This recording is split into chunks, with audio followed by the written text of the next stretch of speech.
لیکن ہم نے ولیوں کا کیا خبر رکھا ہے ولیوں کے لیے؟ صرف قوالی. غریب نواز قوالی سنتے تھے. ارے ہاں یار غریب نواز.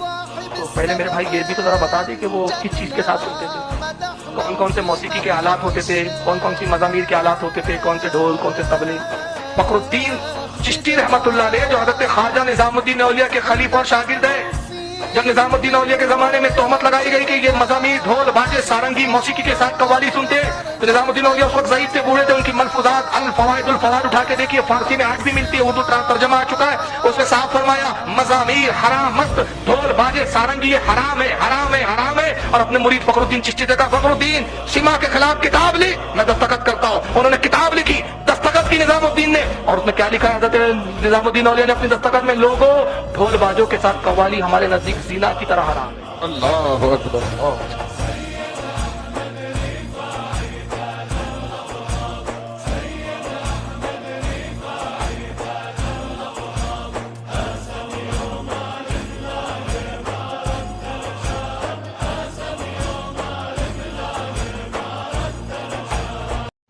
محبوب الہی خواجہ نظام الدین اولیاء رحمت اللہ علیہ سلسلہ چشت کے بہت بڑے بزرگ ہیں. نام سنا ہے آپ نے ان کا؟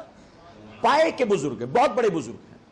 آپ خود فرماتے ہیں اگر یہ کوئی کہے کہ سلسلہ چشتیہ کے بزرگ مزامیر کے ساتھ یعنی میوزیکل انسٹرومنٹس کے ساتھ قوالی سنتے تھے, تو فرماتے یہ سلسلہ چشتیہ کے بزرگوں پر بہت بڑا الزام ہے. یعنی ہاں وہ محفل سما سجاتے تھے, لیکن اس میں ڈھول نہیں تھا, طبلہ نہیں تھا, تالی نہیں تھی, شہنائی نہیں تھی, ہارمونیم نہیں تھی, وہاں مرد عورت کا مقابلہ نہیں تھا. ارے اس دور کا جو قوال ہوتا تھا, جانتے اس کی قوالی کیسے ہوتی تھی؟ اس قوالی میں یا تو اللہ کی حمد ہوتی تھی یا تو اللہ کے محبوب کی نعت ہوا کرتی تھی. نماز پڑھنے میں سب کو تکلیف ہوتی ہے, گھٹنوں میں درد ہوتے ہیں, پیروں میں درد ہوتے ہیں. قوالی میں تو مزہ آتا ہے بھائی صاحب, اس میں تھوڑی کوئی تکلیف ہوتی ہے. پوری رات بٹھا دو قوالوں پہ تو پھر ایسے نوٹ چلتے ہیں. لیکن امام کی تنخواہ کتنی ہونا ہماری؟ 6,000 5,000 7,000. 5,000 میں گھر بھی چلائے, 5,000 میں مسجد بھی سنبھالے, 5,000 میں قوم کو ہدایت بھی کرے. غور کرتے ساری ذمہ داری مولانا پہ. نوازیں گے قوالوں کو, لاکھوں روپے لٹائیں گے, لاکھوں روپے بلائیں گے, لاکھوں میں آپ ان کو وہ کریں. یہی وجہ ہے کہ نتیجہ کیا ہو رہا ہے, ہماری قوم میں قوال پیدا ہو رہے, اچھے علماء پیدا نہیں ہو رہے. ایک کلارک سے بھی گئی بیتی حالت ہم نے اپنے امام کی کر رکھی ہے.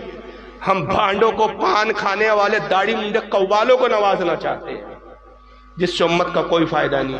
مگر جب جھگڑے ہو, لفڑے ہو, دین پر حملہ ہو, تو قوال نہیں آئیں گا سامنے جواب دینے, مولانا یاد آئے گا. جب نبی کی توہین ہو تو وہی جس کو کہہ رہے تھے آپ قوال صاحب تو نبی کی شان میں پڑھ رہے تھے, تو اس قوال کو پکڑ کے لاؤ نا گردن, نبی کی شان میں توہین جلوس نکال رہے, تو قیادت کر, چل آگے آگے. وہ قوال قیادت نہیں کریں گا, قیادت مولانا کریں گا, جیل بھی مولانا جائے گا. نبی کی توہین ہو گئی, مولانا جواب آپ کو دینا. کیوں؟ قوال تو نبی کی شان بیان کرتا تھا, وہ اب کیوں نہیں آ رہا نبی کا دفاع کرنے؟ نہ قوم کی اصلاح کی فکر, نہ قوم کا حال. کیا حال ہوگا؟ عذاب, یہ عذاب ہے آپ پر.